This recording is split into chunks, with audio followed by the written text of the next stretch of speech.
첫 번째 경기 노르웨이 대 카자흐스탄 분석 시작해보겠습니다. 노르웨이의 중앙 미드필더 베르게가 최후방 수비라인하고 최전방 공격 라인 사이 공간에서 전형적인 박스투박스 움직임을 선보이면서 맨시티 주전 공격수 홀란드에게 결정적인 어시스트를 공급해주는 공격 패턴을 선보일 것으로 보이는데, 이러한 노르웨이의 공격 루트를 카자흐스탄의 수비진들이 페널티 박스 주변 지역에서 제대로 막아낼 수 있을지 의문이다. 그리고 후반전 결정적 승부처 타이밍에 기가 막히게 교체 타이밍을 잡아서 교체 카드를 활용하는 노르웨이 벤치의 전술, 전략이 더 돋보일 수밖에 없는 매치업이라 판단된다. 그리고 노르웨이처럼 북유럽 국가 선수들은 피지컬적인 역량이 뛰어나기 때문에 특히 코너킥 상황에서 니어 포스트를 향해 러닝 점프에 들어가면서 중간에서 헤더로 잘라먹는 세밀한 패턴이 굉장히 위협적이다. 오늘 경기에서도 노르웨이 선수들이 코너킥 상황이 발생될 때마다 득점에 가까운 좋은 장면을 여러 차례 만들어낼 것으로 예상된다. 두 번째 경기 핀란드 대 그리스 분석 시작해보겠습니다. 현재까지 유럽 네이션스 리그 무대에서 보여주고 있는 홈앤드 어웨이 데이터적인 측면에서도 그리스의 승률이 더 높게 형성되어 있고, 실제 경기력적인 부분 역시도 핀란드 선수들은 그리스하고 비교적 부진한 경기력을 최근까지 보여주고 있다. 그리고 파블리디스, 바카세타스, 마수라스, 촐리스, 시오피스, 지안눌리스 등 이러한 공격진들이 포진되어 있는 그리스의 공격 전력이 비교적 더 우월한 상황. 냉정하게 평가해서 핀란드 입장에서는 전후반 90분 동안 계속 수비만 하다가 체력이 모두 소진될 가능성까지 염두해야 하는 매치업이다. 교체 자원 역시도 슈퍼서브 펠카스가 벤치에서 출격 대기 중인 그리스의 교체 전력이 비교적 더 우월하게 구축되어 있는 상황. 세 번째 경기 오스트리아 대 슬로베니아 분석 시작해보겠습니다. 랑닉 감독이 이끌고 있는 오스트리아는 슈미트가 측면 터치라인을 따라서 클래식한 윙어 형태로 침투에 들어가는 공격 루트가 상당히 인상적이다.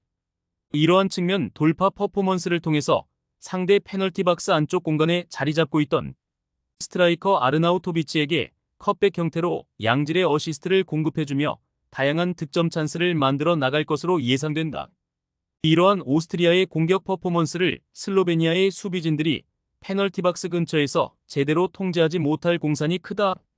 그리고 오스트리아의 공격수 아르나우토비치는 우월한 신체 조건을 바탕으로 타점 높은 포스트 플레이가 일품인 공격수다.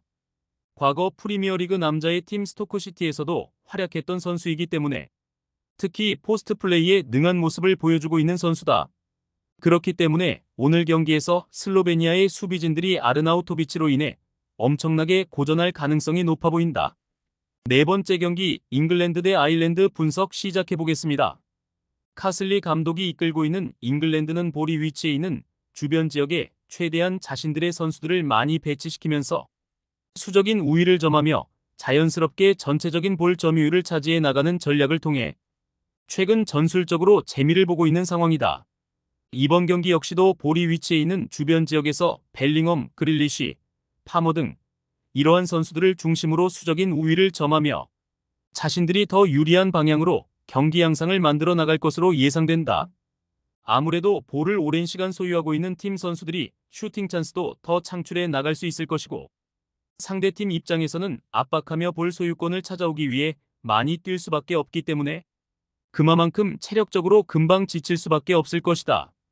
그리고 잉글랜드는 기가 막히게 인프런트로 직접 프리킥을 감아 때릴 수 있는 알렉산더 아놀드를 보유하고 있기 때문에 페널티 박스 근처에서 직접 프리킥 찬스를 얻어낼 때마다 위협적인 인프런트킥을 통해 상대 골망을 흔들 가능성이 높아 보인다.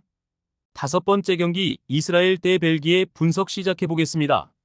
이스라엘의 경우 경기 도중에 최종 수비 진영과 미드필더 3선 사이 공간이 순간적으로 태평양보다 더 넓게 벌어지는 불안 요소가 존재한다. 수비와 미드필더 사이 공간에 균열이 발생되면 벌어져 있는 그 사이 공간에서 상대 공격진들이 슈팅 결정적인 어시스트를 제공할 수 있는 찬스가 자주 발생된다. 즉, 상대에게 실점의 빌미를 제공하기 딱 좋은 상황이라는 것이다. 벌어져 있는 이스라엘의 수비와 미드필더 사이 공간을 향해서 테데스코 감독이 이끌고 있는 벨기에의 에이스 틸라만스가 절묘하게 침투해 들어가면서 다양한 득점 찬스를 만들어낼 수 있을 것으로 예상된다.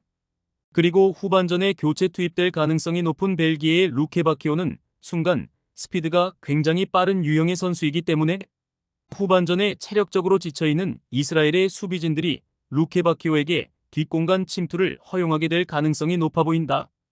6번째 경기 이탈리아 대 프랑스 분석 시작해보겠습니다.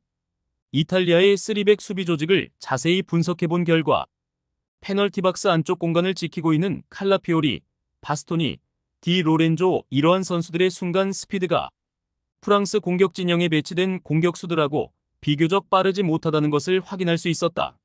즉, 상대의 발 빠른 공격수들에게 순간적으로 돌파를 허용하게 될 가능성이 높은 타입의 수비수들이라 판단된다.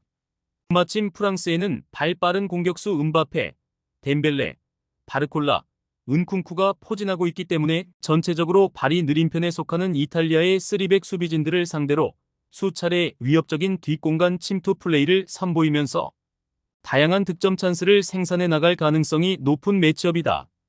교체 자원 역시도 후반전에 교체 투입될 때마다 좋은 활약을 보여주고 있는 포파나하고 튀랑을 벤치 자원으로 보유 중인 프랑스의 교체 전력이 더 우월하게 형성되어 있는 상황.